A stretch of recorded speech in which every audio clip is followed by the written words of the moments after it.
How is it going? I hope everyone's doing well, and thank you for tuning this video. Today, I'm here with my review of AEW Dynamite. Winter is coming 2020. Without wasting any time, let's go and dive right into the show, which, of course, opened up with the Dynamite Diamond Battle Royale. This was fine. This was fun for what it was. Everyone in this match, did stuff that made sense. You just didn't have random people attacking random people. You had people attacking people that they were either currently feuding with or have feuded with or pretty much had beef with in general. So it made sense. It was enjoyable. You had some spots that made sense, eliminations that made sense. Miro had a great showcase, I thought. He had a lot of eliminations. Took out Orange Cassidy at ringside. You furthered the Hangman out of Page and Dark Order stuff. They actually saved him the match, but he ended up getting eliminated by Matt Hardy anyways. So it was fun. And like I said, I appreciated that they were able to make things make sense in this match. They were just doing random stuff just to do it. They did stuff that made sense and implemented into current storylines. So really enjoyed that aspect. The Final Four game down to MJF, Sammy Guevara, and Wardlow. They took on Jungle Boy by himself. He was able to fend them off for a little bit. Eliminated Sammy Guevara, but then MJF eliminated Jungle Boy, but Orange Cassidy was at ringside. He was never eliminated. Wardlow got him back in the ring, but then Orange Cassidy had his comeback, threw out Wardlow, and thus ending the match, because the final two end up being MJF and Orange Cassidy. And of course, the rules of the match, the final two competitors will meet next week for the Dynamite Diamond ring. So Orange Cassidy, MJF next week. Honestly, I don't really care to see it. I'm not too interested in it.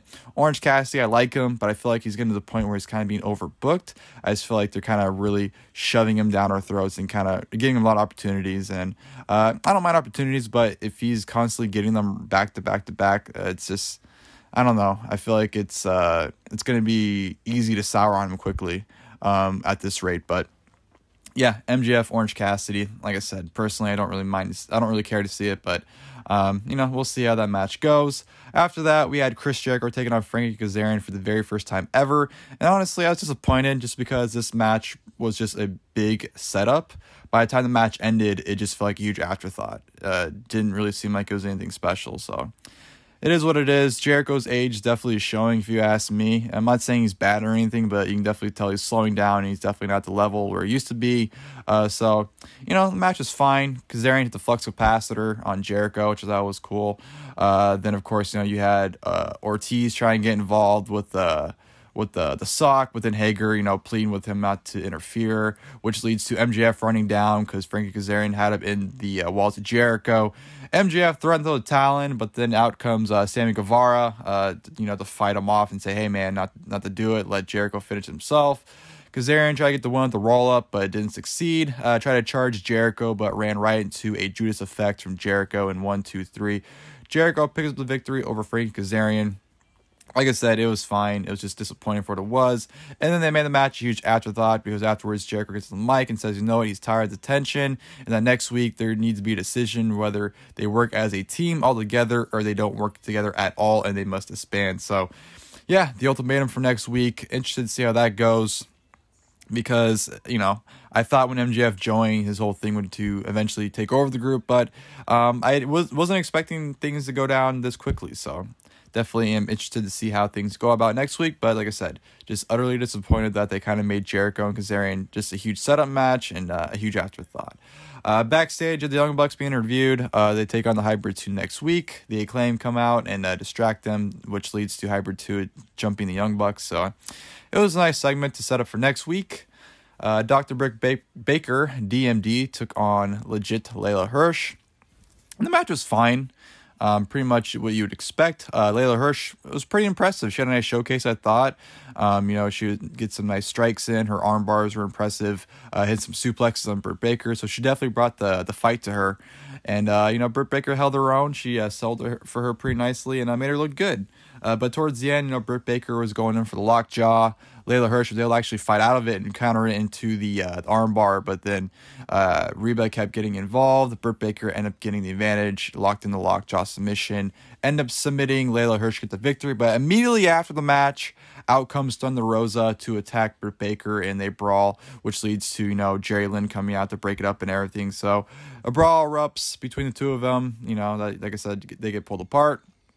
So yeah, that was that. Britt Baker and Thunder Rosa should be a good match on the line when that happens. But yeah, just not really too fond of AEW's women's division. I feel like there's just nothing there. There's no spark to it, and the fact that they have to bring in all these outside talents to bring interest should speak volumes, if you ask me. But like I said, the match itself was fine, and it furthered obviously Thunder Rosa and Britt Baker afterwards. So no complaints from me.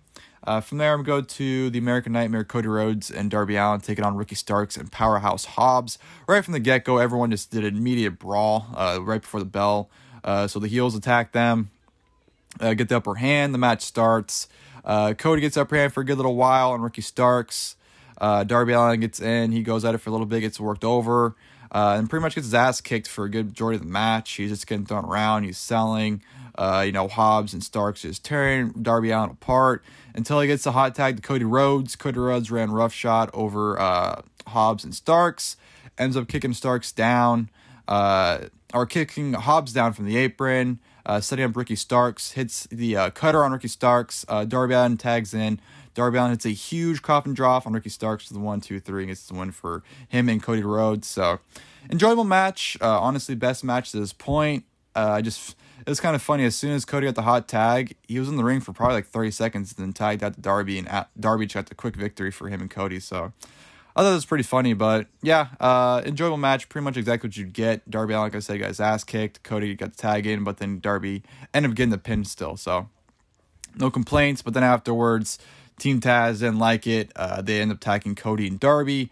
Darby gets his ass kicked. Brian Cage gives him the F5. Dustin Rhodes comes out to try to save them, but fails miserably. But then all of a sudden, the lights go out. And then they start playing on the screen, the winter is here shots. And then who comes out to save Cody Rhodes, Darby Allin, and Dustin Rhodes? It's Sting! Yes, Sting making his AEW debut, coming out. Doesn't get involved. He doesn't, lay a hand on anybody. He just comes out, stares down everyone. And that was it. But you know what? It was fucking awesome. Even though Sting didn't do anything, his appearance was fantastic. Sting being on TNT for the very first time in almost 20 years is fucking unreal. It was surreal watching it. Just seeing Sting and that TNT logo in the corner, that was definitely surreal seeing it. But yeah, man, even though, like I said, he didn't do absolutely anything, it was a spectacle to see, and it felt special, and it felt like something monumental happened. So, yeah, it truly was a great moment for Sting to make his debut, but yeah, I really enjoyed that. And then, of course, we go to the big main event, which was for the AEW World Championship, Jon Moxley defending against Kenny Omega. And honestly, these two went out there and had a great main event. Not as good as their full gear match from last year, but you know what? It was still a great match. It was very physical too. These two went out there and beat the holy hell of each other to the point where they literally just sat in the middle of the ring with chairs and were just slapping the shit out of each other, which I thought was a great spot because Moxley slapped the shit out of Omega so hard that Omega kind of like had to stood up and hit the ropes and hit him with a huge V trigger, which I thought was fantastic. Moxley introduced some chairs, but that's what led to him putting the chairs up, not using it against Omega. Omega worked on Moxley's knee, which I thought he did a fantastic job on, just constantly working over that knee. Moxley at one point hit the paradigm shift, but didn't want to pin Omega. He wanted to punish Omega. He wanted to beat the shit out of Omega, so he kept going at it. Ended up hitting another paradox shift, but Omega actually kicked out of it, which was surprising. Well, it wasn't surprising, but I was more surprised that they had him kick out of two of them. So, well, he didn't kick out the first one, but he got hit with two, and he kicked out of one of them. So, I was more surprised that they did two of them, and for something that they've been protecting, I was kind of surprised by that. Then the match went into the outside where Moxley end up. Excalibur say he did a paradigm shift, but it looked more like a suplex onto a heater. So they did that spot where Omega was hurt. Don Callis, who actually was on commentary for this match, I forgot to mention that before it. Don Callis is on commentary. He was coming down to check Kenny to make sure he's okay. And actually played into the finish. He got the mic. He's out the referee, and Kenny somehow landed with the mic. Ends up waffling Moxley with it. hitting not one but two huge V triggers on Moxley, following it up with the one winged angel, which Moxley fought out of throughout the entire match. He actually Omega went for it 2 times prior to it.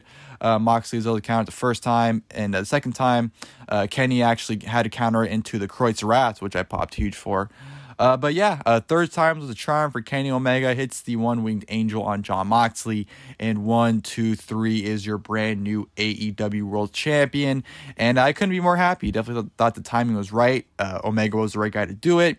So I was very, very happy about that. And what a turn of events that happened prior to it, or not prior to it, after it. Because as Omega's winning, as Omega's celebrating, Callis grabs them. They run backstage. They're running to their car. Alex Marvez is wondering what the hell is going on. And Don Callis straight up says, tune in Tuesday to see what happens. And Marvez goes, Dynamite's on Wednesday. And Don Callis goes, yep, to see the AEW World Champion's first appearance, you got to tune in on Tuesday for Impact Wrestling. And honestly, I cannot believe it. Obviously, they've been mentioning Impact because Don Callis, they've acknowledged that he's the executive vice president there and everything. But the fact that AEW is going to have a full-on partnership with them is honestly very surprising. I wouldn't expect AEW to work with TNA, or Impact, I should say, sorry. Obviously, they've been working with them in some capacity for Don Callis, but to do an actual, their biggest angle they've done on their biggest show, arguably, well, their biggest Dynamite, I should say, revolved around Impact. They closed the show with literally telling people to tune into Impact Wrestling. So to see that was just very shocking to me. But you know what? I'm all for it in terms of giving it a chance. Obviously, I'm not for the partnership that they chose Impact over any other company. But you know what? It's different. And, we're going to get fresh faces, obviously. We're going to get fresh matchups. So I'm not going to complain. I'm going to give it a chance. If it turns out to be crap, then so be it. Whatever.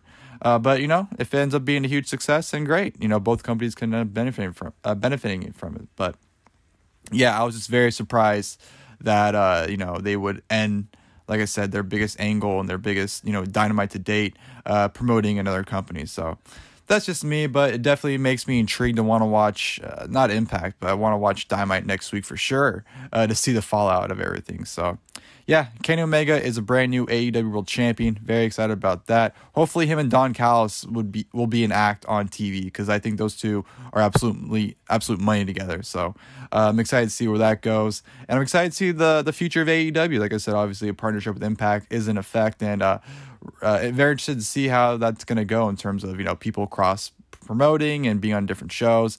It's going to be a fun time to see how it all plays out. But yeah, just, not too excited that it's with Impact, but like I said, I'm going to give it a chance nonetheless. But yeah, that'll do it for my review of AEW Dynamite Winter is Coming. Overall, I thought it was a fun show. I enjoyed it. It wasn't perfect. It wasn't great. The matches weren't all that fantastic, honestly, till the main event. The main event was honestly the only match on the show that I would recommend watching, but fantastic main event with a great angle afterwards. And of course, you have Sting's debut. So you had some great stuff. A very newsworthy Dynamite, I should say. That's the best way to put it. It's very newsworthy. So yeah, I hope you guys enjoyed the video. If you guys did, please feel free to like below. And of course, next time, I'll see you guys then. Thank you guys for watching the video.